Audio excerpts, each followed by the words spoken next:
제가 1분만 있다가 바로 네 됐습니다. 지금 다시 한번 시작해 주시면 감사하겠습니다. 네. 고맙습니다. 자, 반갑습니다. 저는 24년 차인가?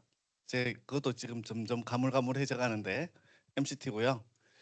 현재 텐베그소프트 CEO CEO로 있고 마이크로소프트 애저 분야 MVP이기도 합니다. 김도균입니다. 반갑습니다. 네, 한 40분 정도 제게 시간이 주어져 있는데 제가 이제 요즘 우리가 이제 AI 시대를 어쨌든 살고 있잖아요.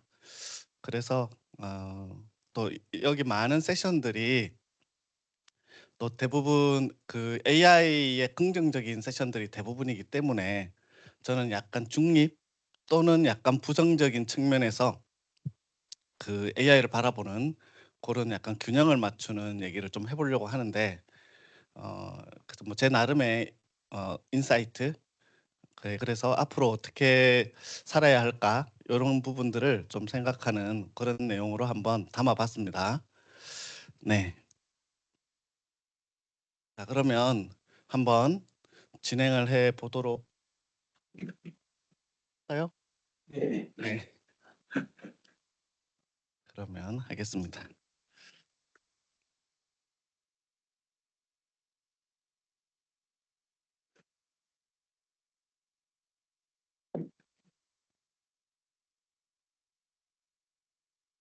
자, 먼저 후원사이고요. 네, 요번 MCT 서밋을 후원해 준 마이크로소프트, 그다음 포스, 고디플로이, SK 트레노케이트, 그다음에 오픈SG, 흥변미디어까지 감사드리고요. 예.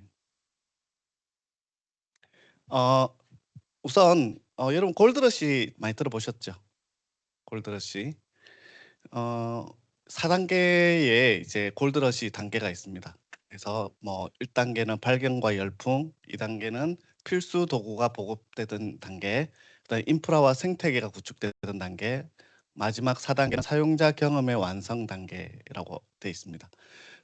그래서 이게 그 우리 예전에 골드러시 시대에는 금광맥을 발견하고 채굴하고 이걸 하려다 보니까 장비가 필요하죠. 곡괭이, 쌉, 뭐 이런 게 필요하고 청바지. 그래서 이런 것들이 이제 굉장히 불티나게 팔려 나갔고요. 그리고 이렇게 사람이 모이다 보니까 철도가 생기고 은행이 만들어지고 이러면서 도시 인프라가 구축됐고요. 그 이후에 이제 이 금을 활용한 이제 금장 신고라든지 그다음에 교환 수단, 이제 실질적 가치에 대한 이런 부분으로 이제 넘어가게 됐죠. 그러면 요거를 AI 러시로 비교를 해보면 이제 요즘의 시대를 이제 AI 러시 시대라고 하는데 AI 러시 시대로 비교를 해보면 어, 처음에 이제 금광맥에 해당되는 게 LLM의 등장이죠. 뭐 LLM의 발견일 수도 있고 거대 언어 모델의 등장이 나타났고 네, 그럼 이거에 대한 어떤 필수 도구는 뭐가 될까요?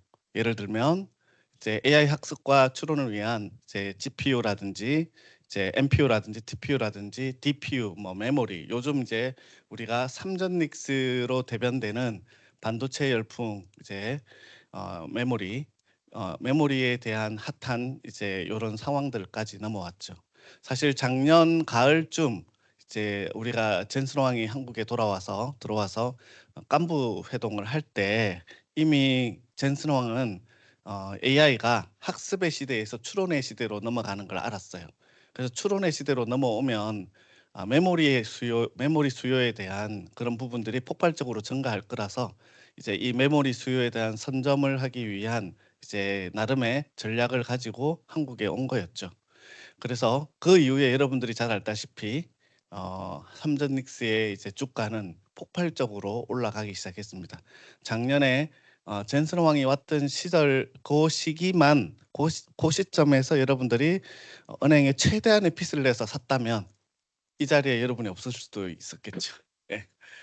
예. 그리고 이제 이 AI 시대 AI 러시의 3단계는 그럼 이제 인프라와 생태계는 일종의 플랫폼과 API가 되겠죠. AI 서비스 확산을 위한 플랫폼과 API, 오픈 AI API라든지 벌텍스 모델이라든지 뭐 이런 것들이 될 거고요.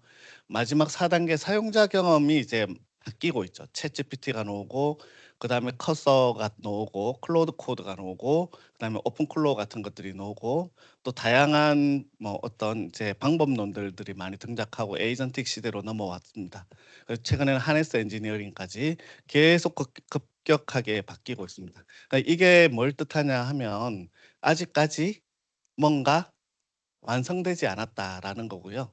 오늘도 제가 이제 아침에 오면서 이제 이렇게 뭐 관련된 내용을 쭉 보고 있는데 지금의 이 제 AI 러시가 문제가 되는 건 뭐냐면 어 이걸 주도권을 잡고 헤게모니를 가져가는 유일한 업체가 없다라는 겁니다. 왜냐하면 경쟁자들이 어 "이 기술을 못 따라가." 이게 아니라 누구나 다 따라갈 수 있는 기술이고 그게 하드웨어라든지 이제 이런 부분만 있으면 같은 모델을 내놓을 수 있다라는 거죠.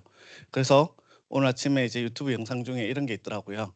딥시크가 이번에 새롭게 이렇게 해서 내놓은 API가 있는데 가격이 10분의 1 밖에 안 된다는 거죠. 근데 결과는 거의 비슷하다라는 거죠, 토큰 가격이. 그러면 이제 당연히 그 싼 걸 쓰겠죠. 하지만 이제 뭐 중국이라는 어떤 그런 부분 때문에 이제 어느 정도 그런 게 있긴 하지만 그래서 이제 "이 기술은 우리만 구현할 수 있고 우리 외에는 안 돼."라고 하는 게 아니다라는 거죠. 그죠. 그래서 어느 하나가 이제 망할 때까지 서로 경쟁해 가는 그런 구조로 가고 있는 것 같습니다.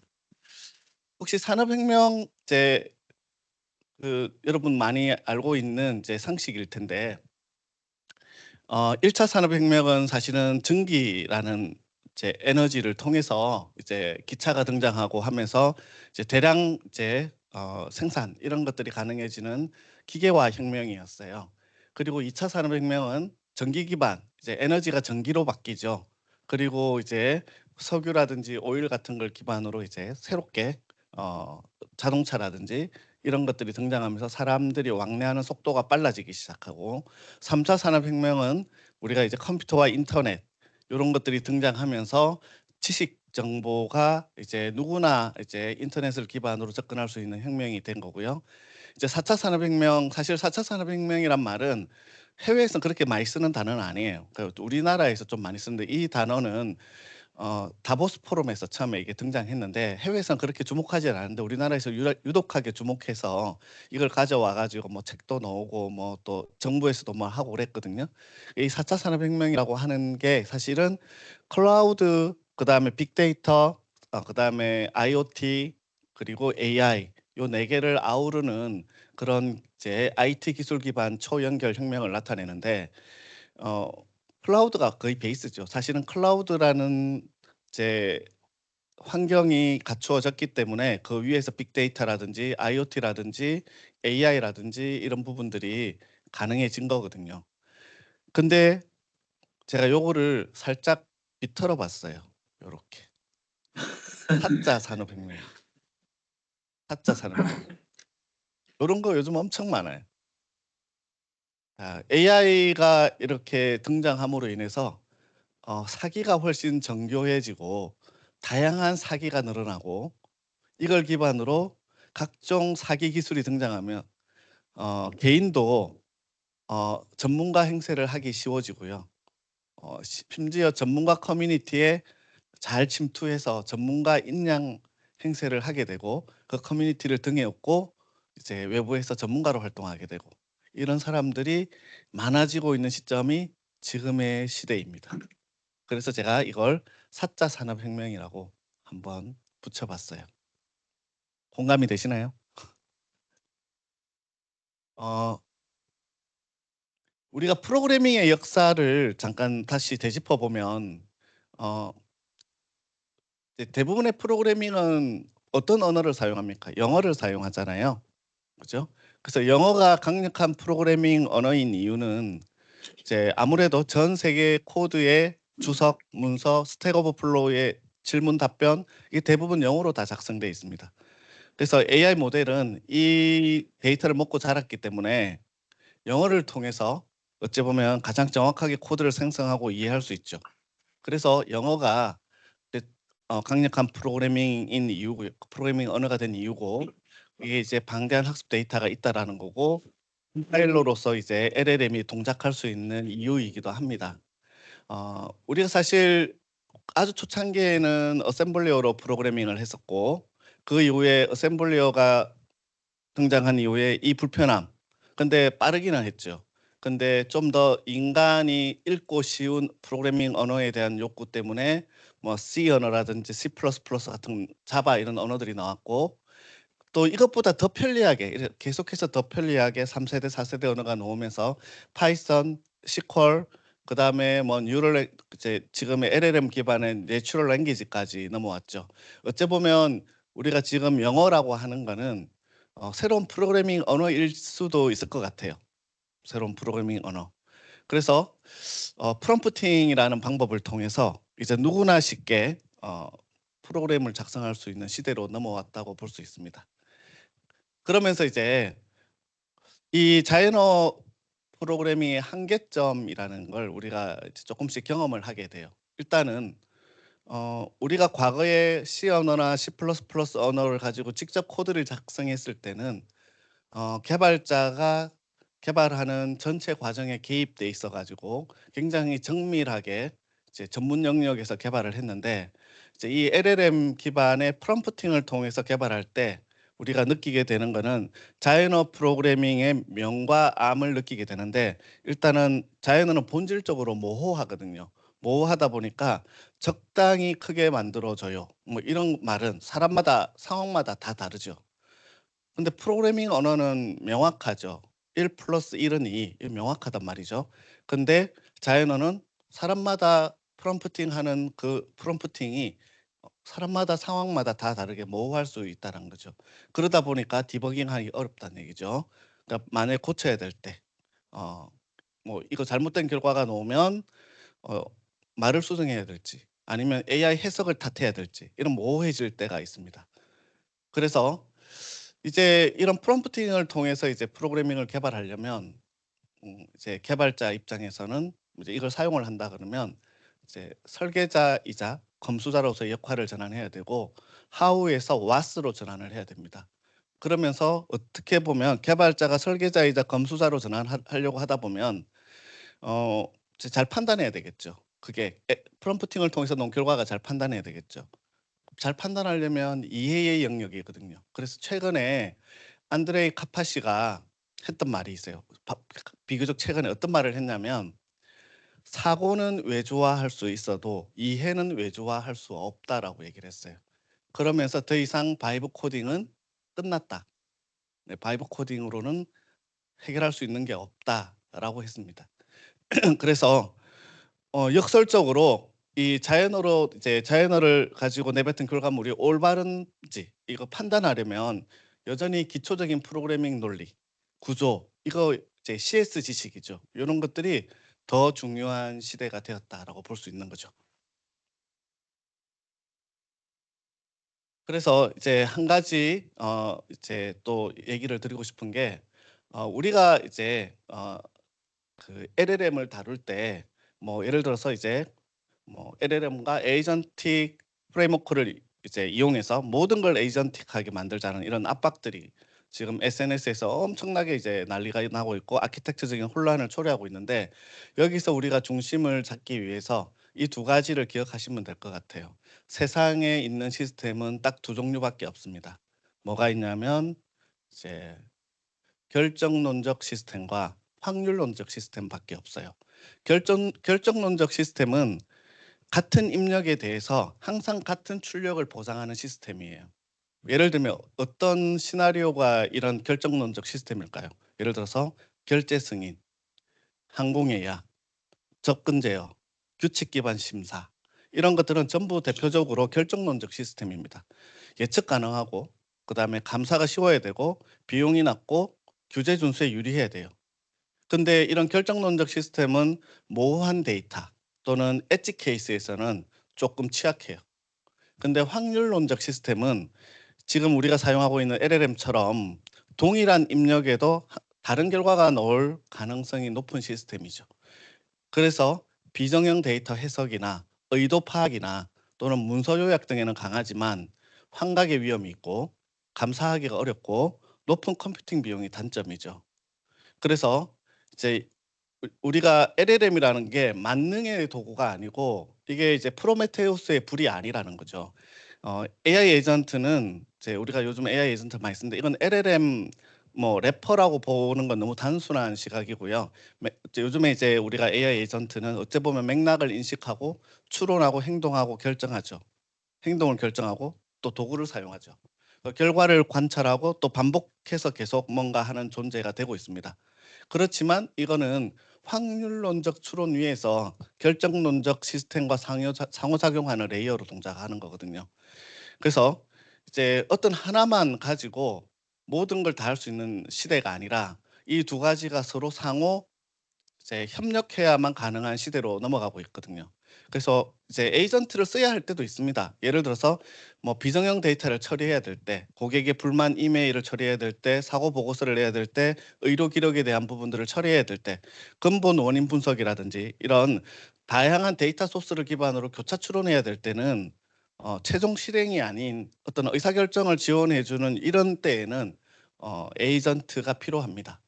근데 에이전트를 쓰지 말아야 할 때도 있어요. 예를 들면 데이터가 이미 구조화돼 있어요. 그리고 결과가 항상 동일해야 돼요. 결제 접근 제어 뭐 계약 생성 이런 것들 있죠. 그래서 안정적인 워크플로우 엔진이 이미 존재하고 있어요. 그래서 규제상 재현 가능한 출력이 요구될 때는 에이전트를 도입하지 말아야 됩니다. 그래서 LLM 처음에 엔스로픽이나 이런 데서 이제 굉장히 많은 도구들을 내놓을 때 소프트웨어 회사의 주가가 엄청나게 떨어진 거 아실 거예요.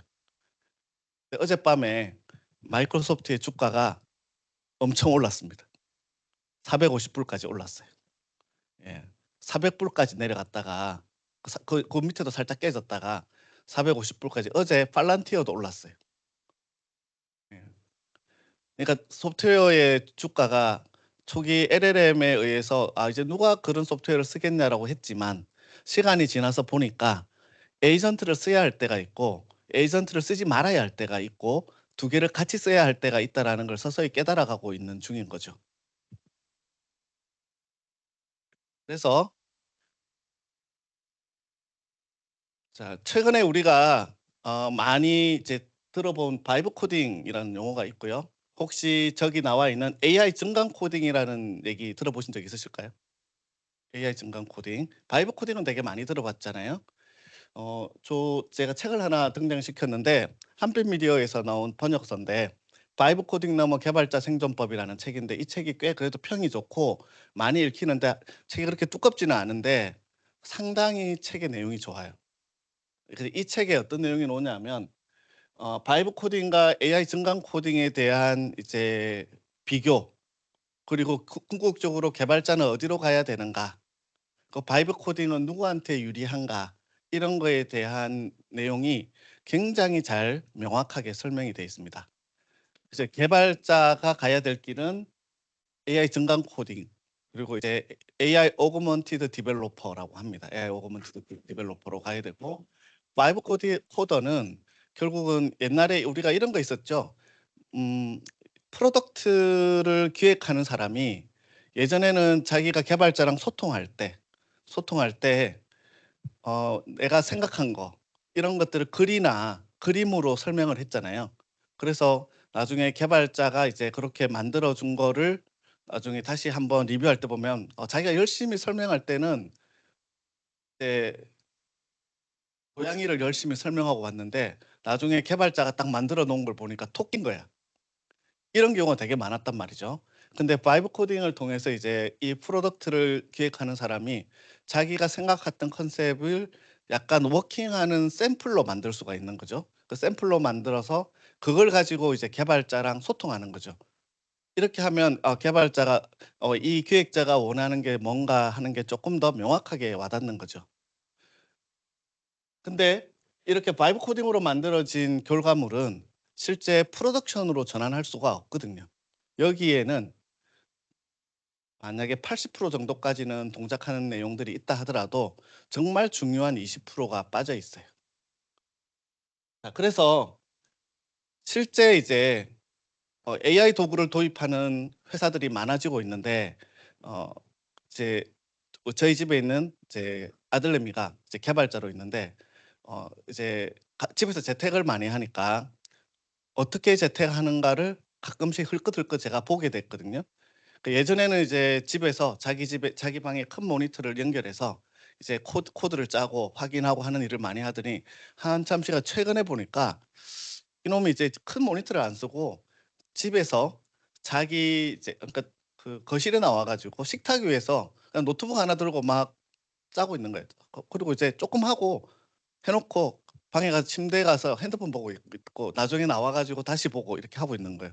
그래서 뭘 하나 봤더니 이제 코드를 뭐 클로드 코드나 이런 걸 가지고 쓰고 작성하고 있는 거예요. 그래서 요즘은 개발 안 이제 직접 코드 안 짜 이러니까 코드를 작성하기는 하는데 이제 반복적이고 쪼끔 이제 루틴한 코드들은 클로드 코드한테 시키고 자기가 이제 관찰하고 확인하고 필요하면 수정하고 그런 작업을 한다는 거죠. 그래서 이제 코드를 많이 보고 있을 필요가 없어졌다는 거예요. 그냥 이제 어느 정도만 보면 되니까 그냥 16 인치 맥북이면 충분하다는 거죠. 그러면 그 코드는 AI가 작성한 코드의 품질은 어떻게? 그래서 이제 토스 내에서는 토스라고 해 버렸네요.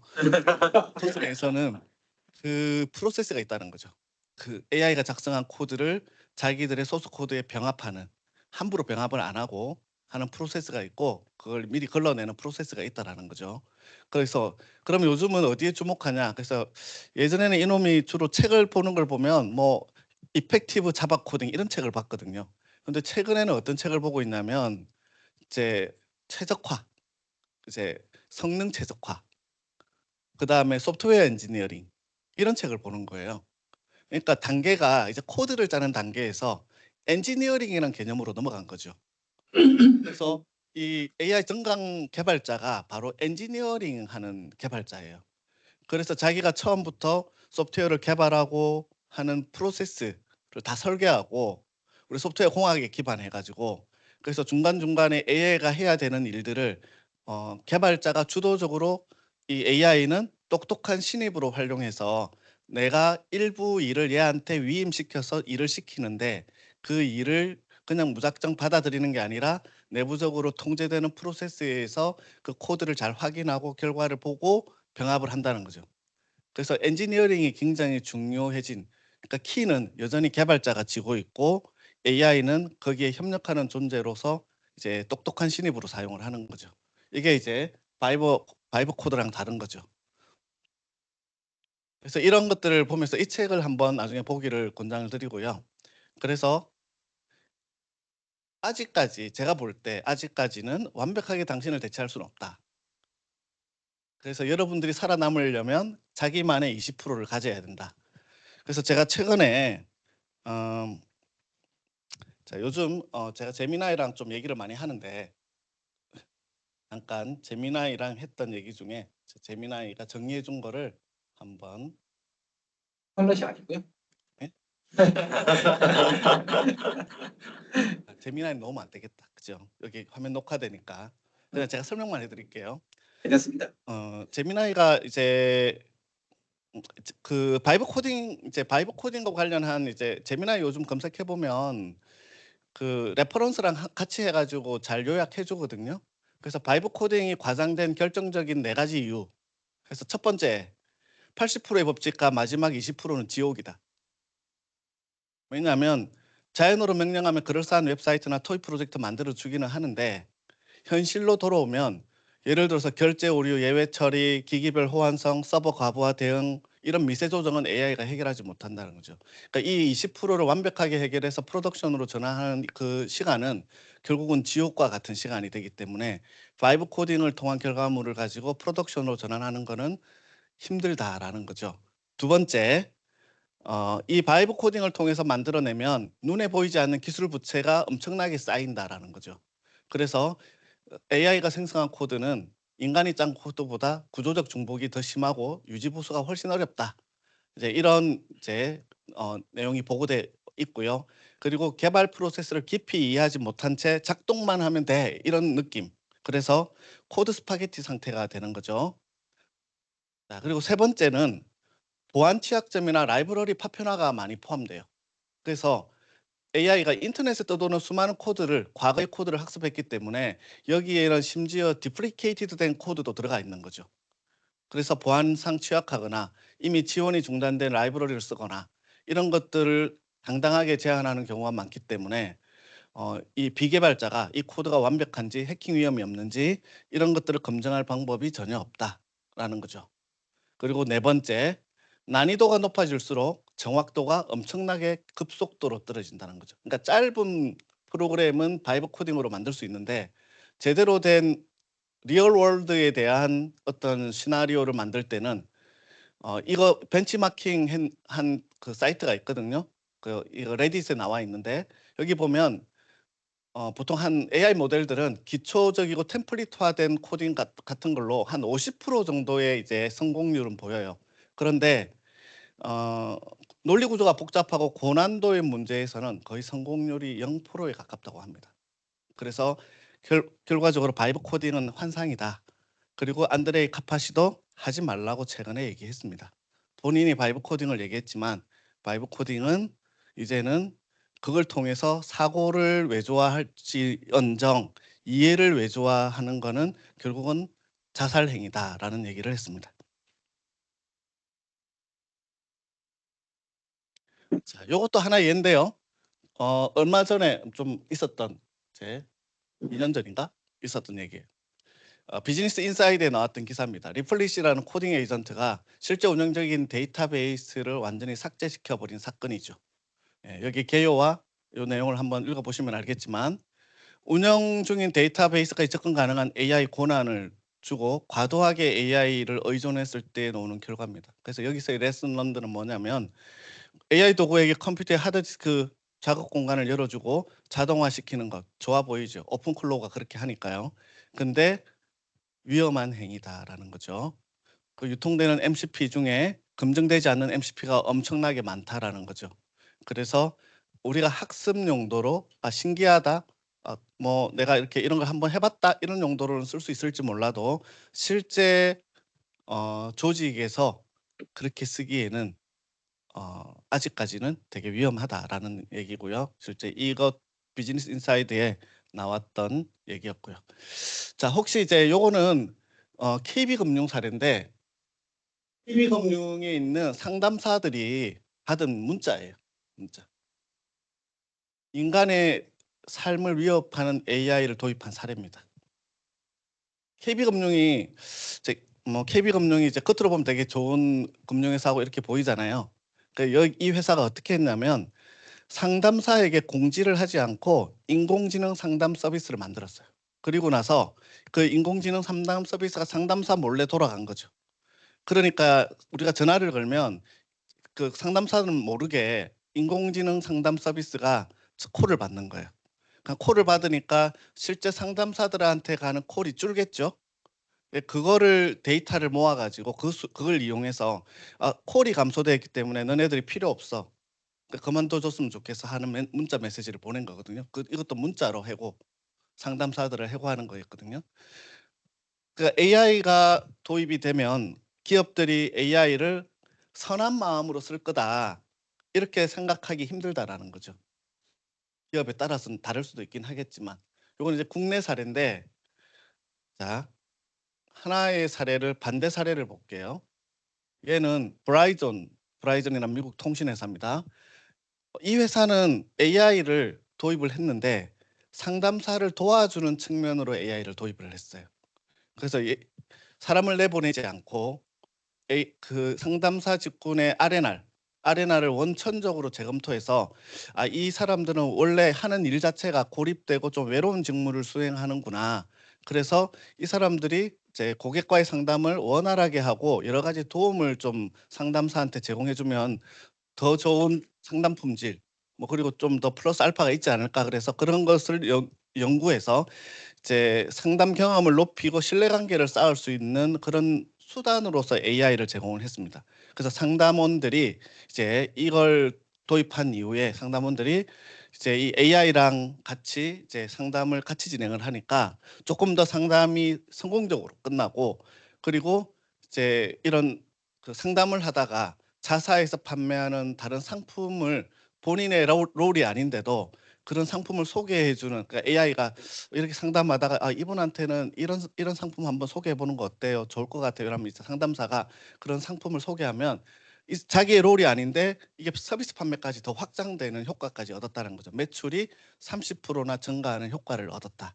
이런 얘기가 이제 보고가 되었습니다.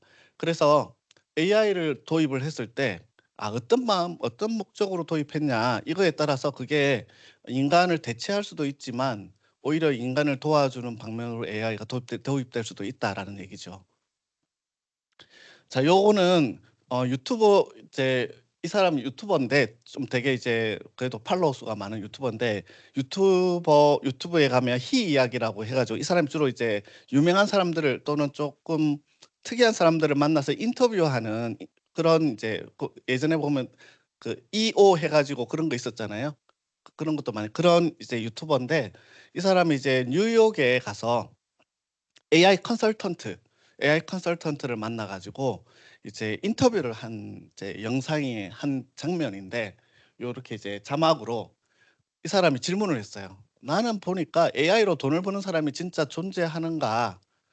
그 도대체 누가 돈을 버는가 모르겠다." 이런 얘기를 하면서 물어봐요. 그래서 "진짜 AI로 돈을 벌긴 벌어요?" 이렇게 물어봤어요. 그 뉴욕의 컨설턴트가 뭐라고 했냐면 "AI로 돈 버는 사람은 강사, 책 쓴 사람, AI LLM 만든 회사도 돈을 못 벌고 있어요.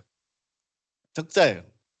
그래서 돈을 버는 사람은 사기꾼, 강사, 그다음에 책 쓴 사람 끝. 거의 없다. 그럼 조직에서 AI를 도입해 가지고 생산성을 높이고 또 그 AI로 뭔가 앱을 만들어서 성공한 사람들이 있다던데 "그거는 어떻게 된 거예요?" 이렇게 물어본 거죠.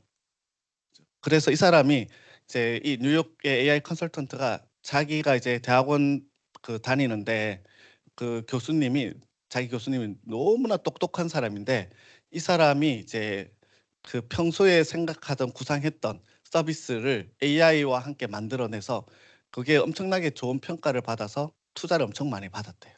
그러면서 어떤 얘기를 했냐면 이런 얘기를 했습니다. 그 사람은 AI 때문에 성공한 게 아니라 원래도 성공할 그 사람의 성공이 AI로 더 당겨진 것뿐이다라는 거죠. 이 사람은 원래 AI가 아니어도 시간이 좀 걸렸겠지만 성공할 사람이었던 거예요. 원래 똑똑하고 뛰어난 사람이었던 거죠. 근데 AI가 그 사람의 성공을 당겨줬다라는 거죠. 근데 사람들은 마치 AI 때문에 이 사람이 성공한 걸로 안다라는 거죠. 그래서 여기에서 저는 이제 중요한 어떤 인사이트를 좀 받고요. 자, 여러분 부산행 아시죠? 부산행. 예, 한국 좀비 영화로서 되게 뛰어난 영화죠. 이 부산행에 나오는 좀비는 미국의 좀비랑 다르답니다. 왜 다르냐면 좀비가 날쌔요. 좀비가 힘이 세요. 예. 그 좀비가 되게 이제 유연한 관절도 유연해요. 아주. 예. 그렇답니다. 근데 요번에 이거 영화가 나왔죠. 군체. 이 군체는 진화한 좀비입니다. 좀비가 지능을 가지고 있어요. 진화하고 있어요. 그리고 이 군체라는 영화에서 이제 주인공이 이제 서영철이라는 사람인데 이 사람이 이제 자기가 어떤 바이오 물질을 개발해 가지고 자기 몸에 주사를 하거든요.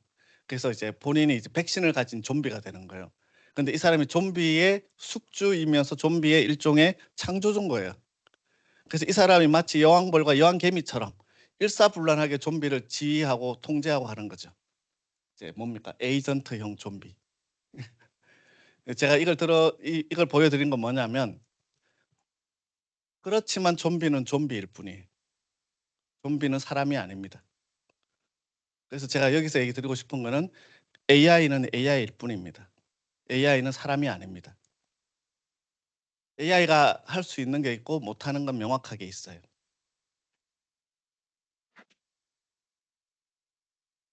자, 혹시 이 장면은 최근에 나왔던 영화 노멀시라는 영화입니다. 노멀시가 뭐냐면 이제 증거 제출부터 형 집행까지 90분 안에 이루어지는 사법 시스템에 있는 AI예요. 그 AI를 다룬 영화가 노멀스예요. 그래서 여기서 이제 주인공이 갑자기 아내를 살해했다는 누명을 이제 뒤집어 쓰고 그걸 이제 자기가 무죄임을 90분 안에 증명해야 되는 그런 걸 다룬 영화거든요. AI 사법 시스템이 인간의 감정을 배제하고 완벽한 통계를 바탕으로 효율적인 판결을 내릴 수는 있을 줄 몰라요. 그리고 근데 그 시스템에 오류나 음모가 개입했을 때 그걸 치명적인 결과를 낳을 수 있는데 여기를 어떻게 해결할 수 있는가에 대한 질문을 던지거든요.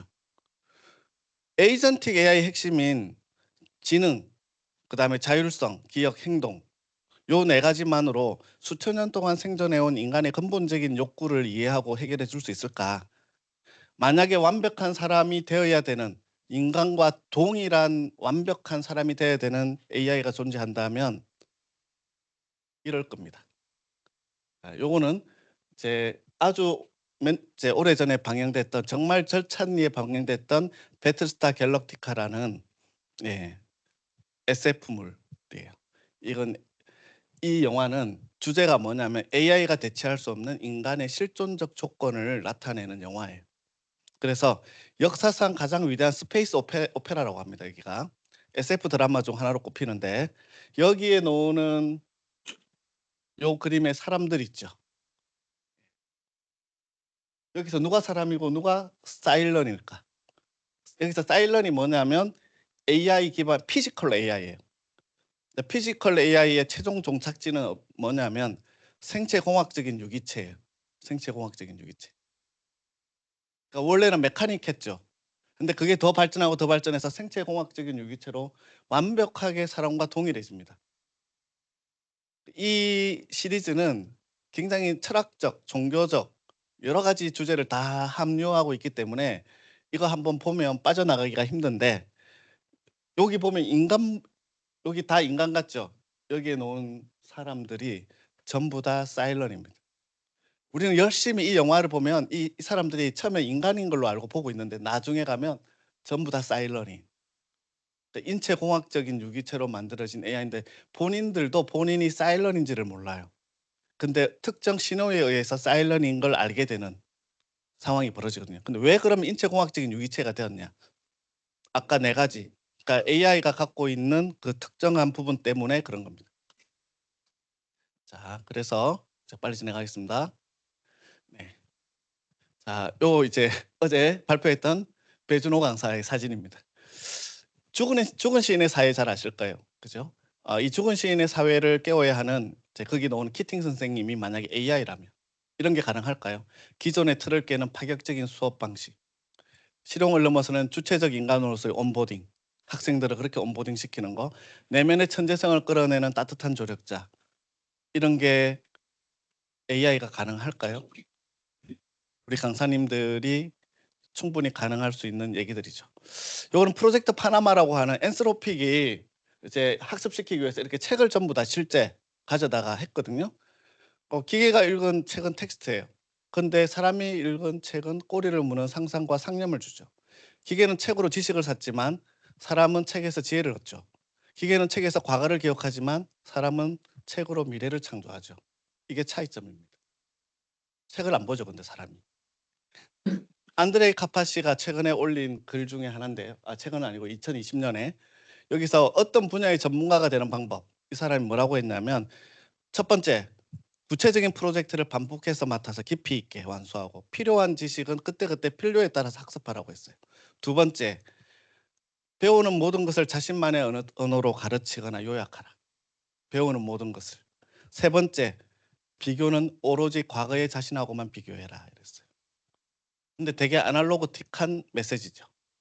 제가 최근에 감명 깊게 읽었던 책입니다. 직감이란 이제 내용을 다룬 책인데 직감의 힘을 다루는 책입니다. 여기서 제가 한 1분 정도 초과할지 모르겠는데 불현듯 느끼는 명료함, 내면 깊은 곳에서 갑자기 떠오르는 순간적인 통찰. 이거는 뭐냐면 직감입니다. 그런데 비순차적인 정보 처리 과정, 외부 데이터와 개인 지식, 경험의 상호작용 뭐 이런 것들은 직관입니다. 이 책에서 다루고 있는 직관은 직감으로 가기 위한 과정일 뿐입니다.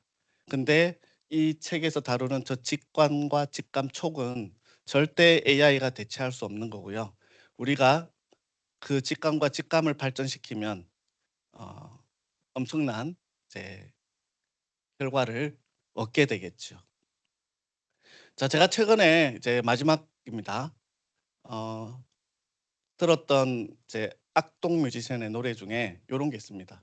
자, 이 노래가 되게 깊이 있게 와닿았는데 그 노래에 이제 가사 중에 "끼우고 나면 다 퍼즐이 될 거다."라는 말이 있어요.